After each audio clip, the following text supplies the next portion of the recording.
Well, good morning. It's about 8:20 on August 16, 2022.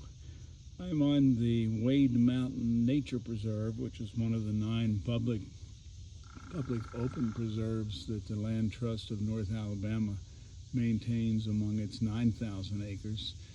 This is an ash tree I'm standing beside.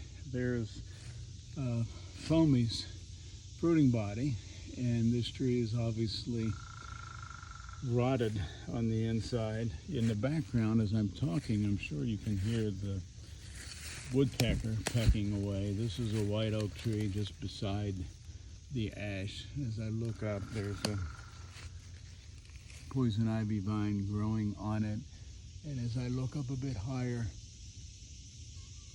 you can see the poison ivy leaves. And just 20 feet away from the green ash is a red oak tree. 8 or 10 feet from it is a black oak tree.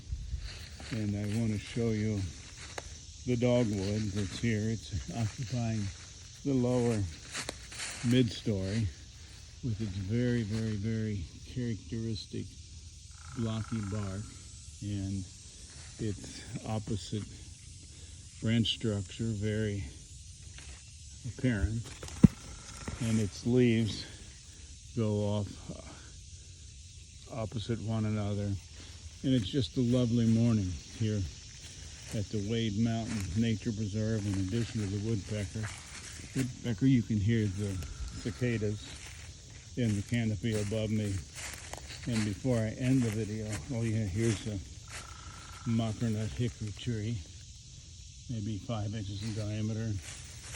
And there's considerable dead and down woody debris in this second growth forest. Here is the Racetrack Trail, and very smooth, very easy to walk. And I'll bring this to closure at this point as I walk between 2 white oak trees. This one's about 15 inches in diameter, and this one probably about 13 inches in diameter. That's it for Steve Jones on the Wade Mountain Nature Preserve, saying goodbye on behalf of the woodpecker and the cicadas. Steve Jones closing.